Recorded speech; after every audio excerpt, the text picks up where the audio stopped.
UFC 248 had some ups and downs. The fight between Magny and Lee was an amazing fight. Magny was dominating the fight.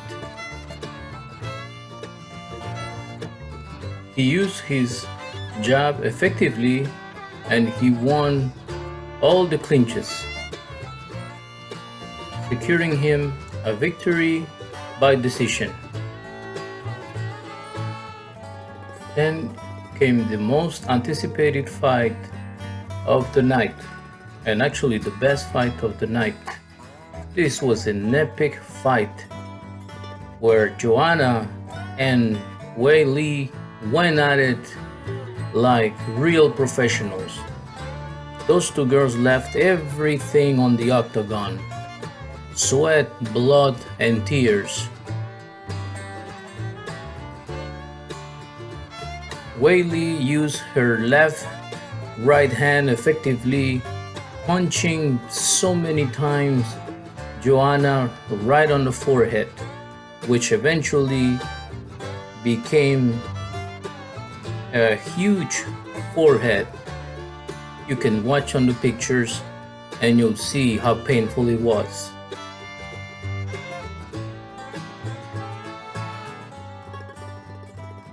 But Joanna never gave up, and she also scored many high kicks, including some right hooks and good jabs, also making a lot of damage on Wei Lee's face. At the end, Wei Lee still was the champion, as Bruce Buffer announced the decision. And you look great. Don't worry about it. I mean, that was about as great as any fight I've ever called inside the octagon. It was an incredibly close fight. Did you think at the end of the 5th round that you had done enough to win the decision? Yeah, you see my swollenness. I felt it. Like, she did great. There was something missing. But I felt all the punches, from the 3rd round the swollenness was bothering me, and I felt it was just getting more and more swollen, and my head was like, going on and off, but all good. Congrats, champ, and I'm very happy that we gave a good fight. Was there anything surprising about this fight? You knew that she was tough, and we for sure knew you were tough. Was there anything surprising about it? Not really. I was ready for everything and anything. We both put on a hell of a performance. I'm proud of myself, of my team. We've been working so hard, 2-3 times a day, 13 times a week for the last 9 weeks at American Top Team. Big thanks to my coaches, Mikey Brown, Fatel Kubis, Mikey Ross, Phil Daru, my physiotherapist Kamil Ivancic, the numbered ATT Nation, Balenji Group. My father is here, my sister, my best friend, so many people. Thank you guys for coming and supporting me. I will see you soon. Big thanks to all my sponsors. And it doesn't matter. I carry myself as a champ, with the belt or without. I was there, very proud of her. Congrats, Willie. Joanna, you are a true champion in defeat and in victory. It was an honor to call your fight, and I can't wait to see you again. Thank you very much. Joanna Jędrzejczyk, ladies and gentlemen. UFC 248 main event was after that spectacular fight from Joanna and Wei Lee. Adesanya and Romero were going to be next in the octagon to face each other in a battle of warriors.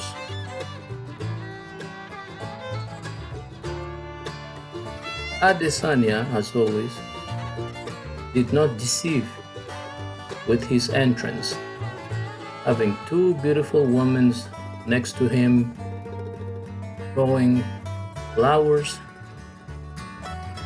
while he was entering the arena. I guess that's the best part of the fight, because the rest was a really, some might call it technical fight. People were booing for at least 15 to 20 minutes while they were fighting or mainly dancing.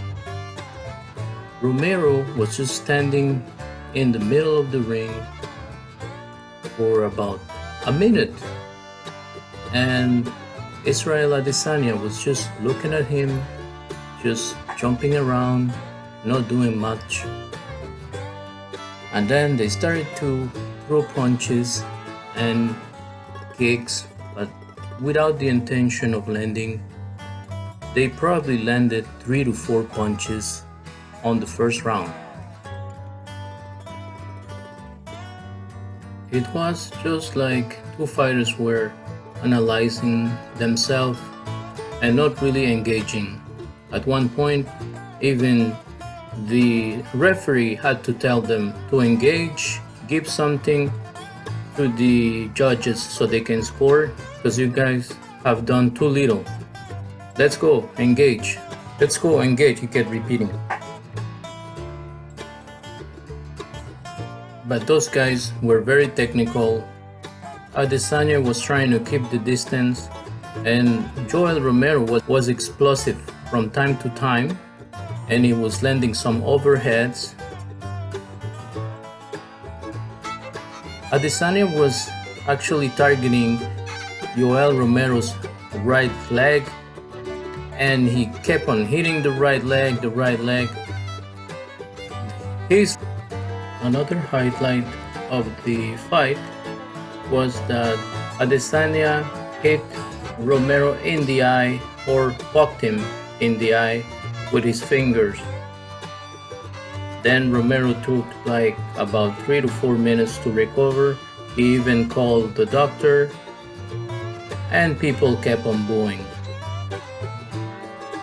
At the end, they left it to the judges, and to be honest with you, Romero didn't do enough.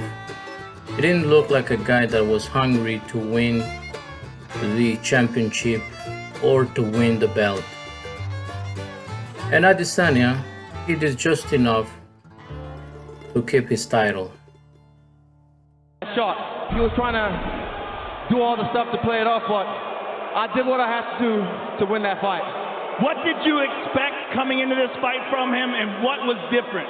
Exactly that. He plays the game in lulls.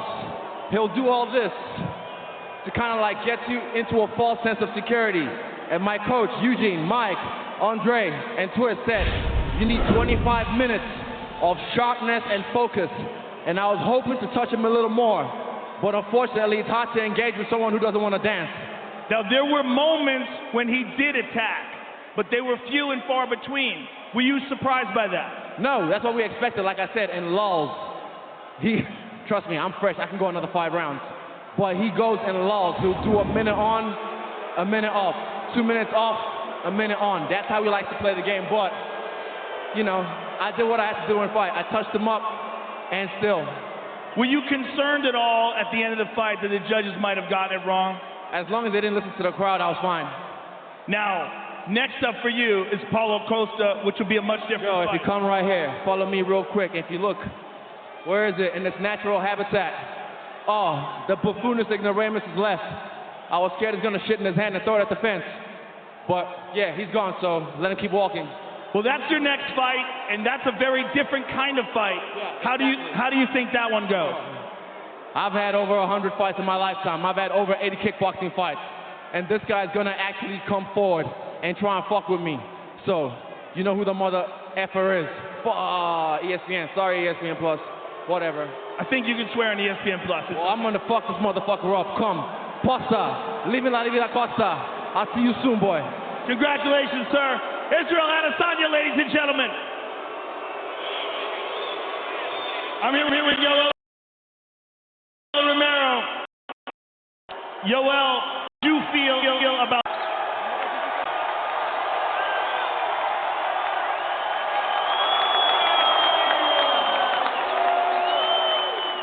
How did you feel about the fight?